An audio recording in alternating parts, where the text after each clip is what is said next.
Ladies and gentlemen, hello. This is Christos Datsios from the Press Project, coming to you via the Real News Network. Since the beginning of the crisis, the face of Europe has changed. New problems, challenges and unprecedented economic hardship has altered not only the way that Europe operates, but the notion of Europe for its very inhabitants. As a result, many nations of the Eurozone have seen their public debt coming under heavy scrutiny and their market credibility plunging.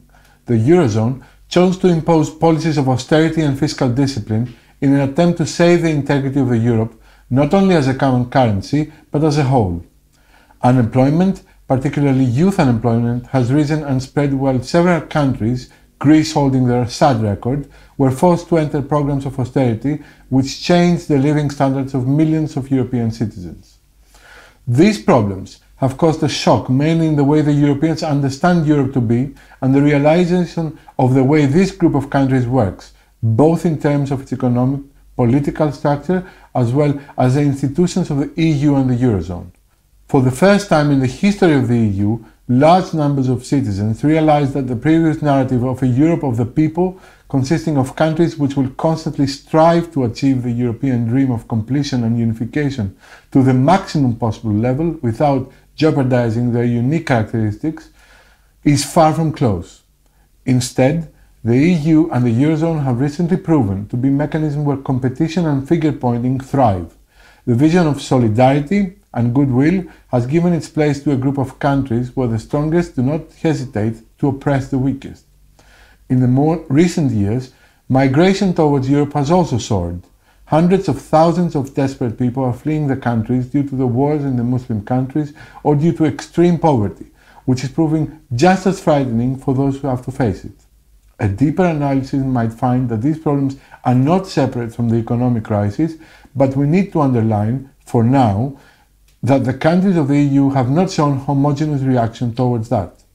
Some, like the prominent Germany, have decided to welcome a large number through the borders, while others, mainly countries from the former Eastern Bloc, have shown extreme xenophobic reactions by completely closing the borders. Those countries whose borders are also the outer borders of Europe, these days mainly Greece and Italy, face a completely different set of challenges as they have to accommodate thousands of migrants who enter the countries by any possible means. As a result, disappointment and suspiciousness soar among European citizens, followed by the rise of movements and parties which are highly skeptical, if not downright anti-European. All these developments might lead to the conclusion that the so-called European vision is coming to an end, but this should not necessarily be the final result. New European movements and parties could emerge, integrating these valuable lessons in order to propose new paths to the Europeans. The world is a very different place from what it was in the beginning of the EU, so new theories, ideas and practices will have to be introduced if the European dream is to secure its future. We are joined today by Yanis Varoufakis, who is an economist and a former Minister of Finance for Greece. Hello and thank you for joining us. My pleasure.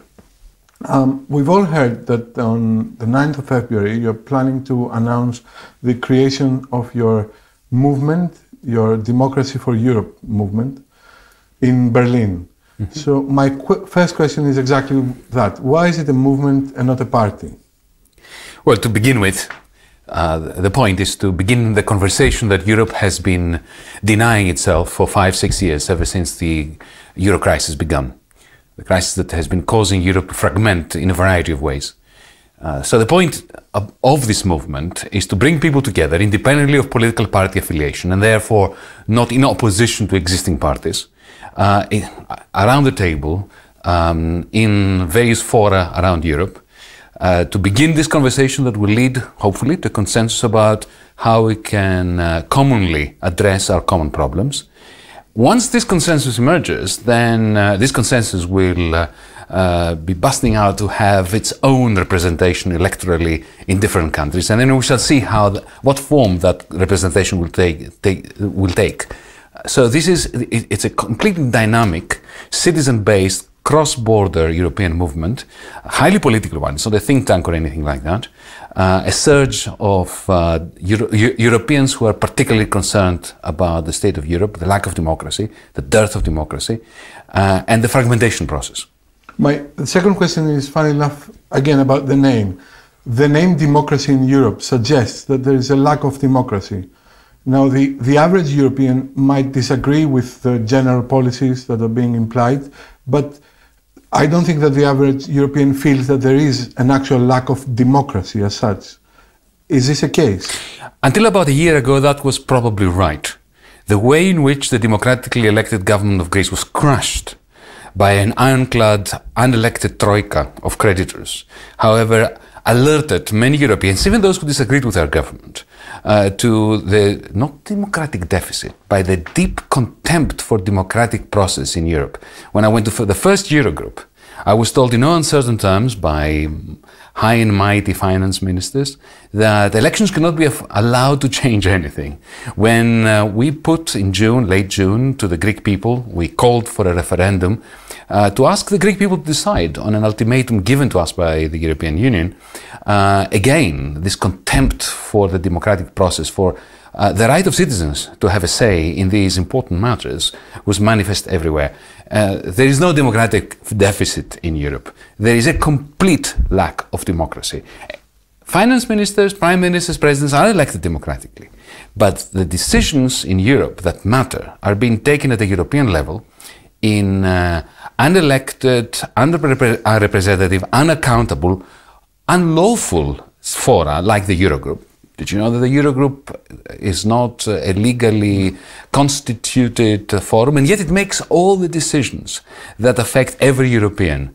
This complete lack of democracy is utterly intertwined with the failed policies that Europe is insisting upon, which, because of they were almost designed to fail, caused the fragmentation of Europe. And the only way to prevent this fragmentation that Brussels and Frankfurt know is increased authoritarianism, even less democracy. So this is a spiral that is running out of control. Yeah, you've been behind those closed doors where the decisions are being made.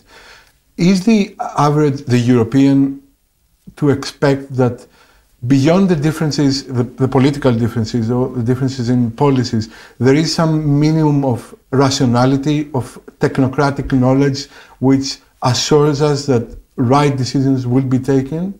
Exactly the opposite. Just look at the comedy of errors of the last 5-6 years. Every single policy, every single institutional intervention, the creation of the European Financial Facilities mechanism, the creation of the European so-called stability mechanism, the way in which the European Central Bank is running quantitative easing, which is very different to how the Fed did in the United States, how the Bank of Japan was doing. These are all very clear signs that the bureaucracy, which presents itself as a competent technocracy, is anything but. There is incompetence that leads to failure, which leads to authoritarianism, which leads to further incompetence. And this is why Europe is fragmenting. We are trying to imagine what happens between those closed doors. And a question I've always had is, do personalities count that much in what decisions are being made? I mean, we've all seen or heard rumors about your clashes with specific persons in Europe who supposedly didn't like your style or your... It's not that they didn't like my style, they didn't like that I wasn't prepared to sign up to a failed program. That's what the problem was. I can assure you, if I was prepared to say yes, like previous finance ministers were, I would have been celebrated as an excellent colleague. Right, okay. And my last question is, this movement in today's Europe, any formation, or movement or a party or whatever, they have to have some principles regarding the big European issues. Absolutely. And this would be, for now, the migration problem? Not just that. We have a manifesto that will be made public very soon, which covers all the basic principles that unite us. If you want, the manifesto is the gateway to DiEM, to the Democracy in Europe movement. Yes, and everyone who accepts those principles. But if you want me to give you just a sneak preview, yes. We have a very clear policy on transparency. We believe, for instance, that Eurogroup meetings, Council meetings, all meetings should be live streamed, that the minutes should be published. Every decision that is made on behalf of Europeans should be taken under the scrutiny and the gaze of European citizens. We believe in open borders. We believe that the beggar thy neighbor attitude of trying to push refugees onto some other jurisdiction, of trying to avoid doing our bit for resolving the euro crisis, of constantly trying to freeload on other Europeans. This must end. On the larger question of migration, not just refugees, we have the view that Europeans must accept the historical dynamics of the last 1,000 years. For centuries, Europe has been populating the earth. We have been exporting Europeans to the Americas, Australia, Africa, Asia. We have been colonizing, killing off tribes, and creating the world in Europe's image. Now the democrats are changing, and we have to accept that the rest of the world is now repopulating Europe. Until and unless we understand that our borders cannot be used as fences, and that fences breed insecurity in the name of security, we're not going to be doing our duty as global citizens. Okay. Are there some other things you could tell me about the position of this movement in the political spectrum as we know it? I know these terms are tending to lose their previous meaning, but still we use them in order to understand. Well, Aristotle defined democracy as a constitution in which the poor and the free are in the majority.